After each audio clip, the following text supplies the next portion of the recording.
Nama Syekh Muhammad bin Abdul Wahab telah menjadi sosok yang sangat kontroversial dalam sejarah Islam modern. Sebagian memujinya sebagai pembaharu, yaitu mujaddid yang membangkitkan kembali semangat tauhid. Namun sebahagian yang lain menuduhnya sebagai pelopor gerakan radikal, pengkafir umat Islam, bahkan agen kolonial Inggris. Pembahasan kali ini akan mengupas tuntas dua fitnah besar terhadap beliau dan menjelaskan fakta yang didasarkan pada tulisan asli beliau dan referensi ilmiah yang terpercaya. Bagi teman-teman sekalian yang penasaran dengan kelanjutan dari pembahasan video kali ini, maka tonton terus video ini hingga selesai agar kita menemukan fakta yang sebenarnya.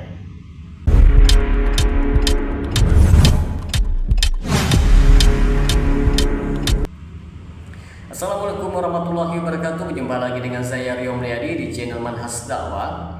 Pada episode kali ini kita akan membahas tentang dua fitnah besar terhadap Syekh Muhammad bin Abdul Wahab.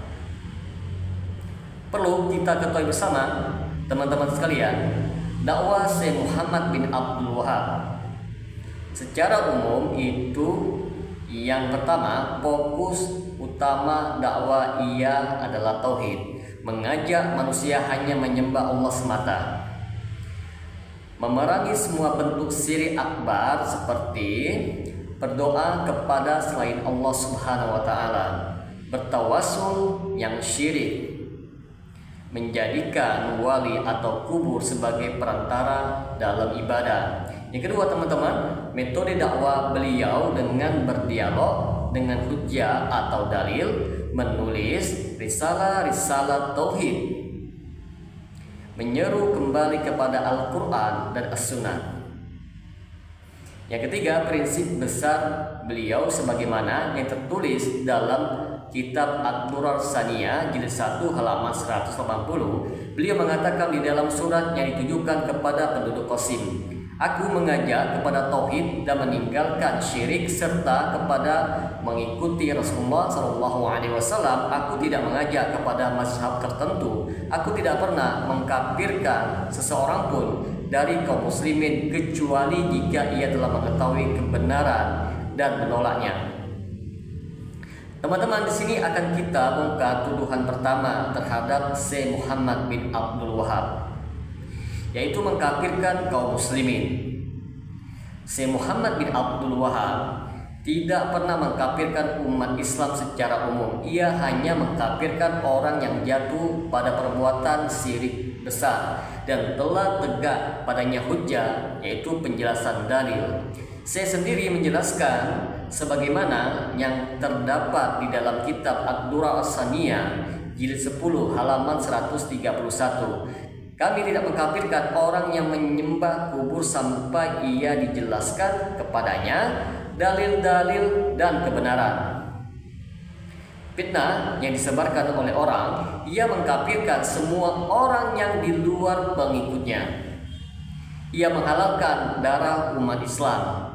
Bahantannya di sini teman-teman sekalian, saya membedakan antara pelaku syirik yang jahil dengan yang sudah tahu akan kebenaran.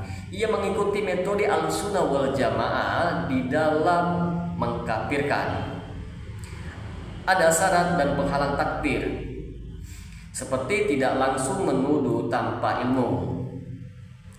Banyak ulama kontemporer dan sesudahnya membenarkan pendapat beliau, seperti yang pertama Imam Asy-Syaukani, lalu Syekh Muhammad Abduh, lalu Muhammad Rashid Ridha. Turun kedua teman-teman sekalian, Syekh Muhammad bin Abdul Wahab adalah boneka Inggris. Ini berasal dari fitnah kolonial dan orientalis. Muncul pertama kali dari tulisan para musuh dakwah tauhid, lalu disebarluaskan oleh kaum Syiah, kolonial Inggris, dan nasionalis Arab sekuler. Perlu kita ketahui, asal fitnah boneka Inggris disebutkan di dalam dokumen palsu seperti Memories of Mr. Hemper yang klaim bahwa Syekh Muhammad bin Abdul Wahab direkrut oleh agen Inggris. Dokumen ini teman-teman tidak memiliki bukti historis yang valid, tidak disebut di dalam sumber-sumber akademik yang terpercaya. Dr. Sulaiman bin Hamad Al-Ulayan mengatakan memoir Hanford adalah fabrikasi Syiah yang digunakan untuk mendiskreditkan dakwah tauhid. Lalu Dr. Muhammad Al-Qatlan dalam tesisnya menyebutkan tidak ada bukti hubungan Syekh Muhammad bin Abdul Wahab dengan Inggris. Syekh dan keluarga Saud berperang melawan kekuatan pro-Inggris seperti dinasti Ottoman di Hijaz. Fakta sejarahnya di sini teman-teman, Syekh Muhammad bin Abdul Wahab memerangi sekutu Inggris di kawasan Teluk. Tidak pernah ada kunjungan, korespondensi atau dukungan dari Inggris. Justru beliau dan pengikutnya diperangi oleh Ottoman yang waktu itu juga bermitra dengan Inggris di beberapa wilayah. Apa tujuan fitnah-fitnah tersebut disebarkan? Yang pertama, untuk menjatuhkan dakwah tauhid Syekh Muhammad bin Abdul Wahab. Karena dakwah ini membongkar kepada kesyirikan, bid'ah dan praktik yang menyimpang dari sebagian kelompok Islam. Yang kedua, mengkaburkan sejarah Islam yang lurus, membuat umat Islam ragu terhadap ulama yang mengajak kepada tauhid. Yang ketiga, membuka jalan bagi ideologi sesat seperti Syiah Rafidhah, Supri ekstrim, dan sekuler Arab modern. Teman-teman, di sini akan kita bawakan kesaksian ulama dunia tentang Syekh Muhammad bin Abdul Wahab. Yang pertama, Imam Asy-Syaukani. Beliau menyebutkan di dalam kitab Al-Badr At-Tali, Syekh Muhammad bin Abdul Wahab ialah seorang alim rabbani, ahli hadis dan pembela agama. Lalu yang kedua, Muhammad Abduh. Beliau mengatakan dakwanya Syekh Muhammad bin Abdul Wahab adalah dakwah pembersihan dari syirik dan takhayul. Yang ketiga, Syekh Rasyid Ridho. Beliau mengatakan orang yang memusuhi dakwah beliau adalah karena kebodohan atau fanatisme.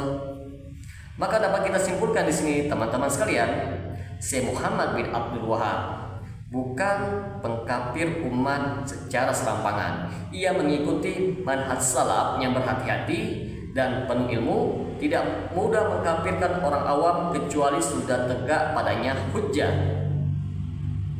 Lalu tuduhan sebagai boneka Inggris adalah propaganda yang dibuat tanpa bukti. Sumber tuduhan berasal dari dokumen-dokumen palsu dan terbantahkan oleh penelitian ilmiah dan sejarah. Dakwah beliau adalah dakwah tauhid, bukan kebencian. Dakwah beliau adalah warisan para nabi, bukan proyek kolonial. Sebagai umat Islam, kita harus bertabayun sebelum menerima tuduhan terhadap ulama. Menilai seseorang dari kitab-kitab dan perkataannya sendiri, bukan dari fitnah musuhnya. Menjaga kemurnian tauhid dan menghargai para pembaharu yang menyeru kembali kepada Islam yang murni. Semoga dengan sedikit penjelasan ini dapat memberikan manfaat bagi teman-teman sekalian, dan apabila channel ini dapat memberikan manfaat bagi teman-teman sekalian, silahkan subscribe dan share. Semoga bermanfaat. Assalamualaikum warahmatullahi wabarakatuh.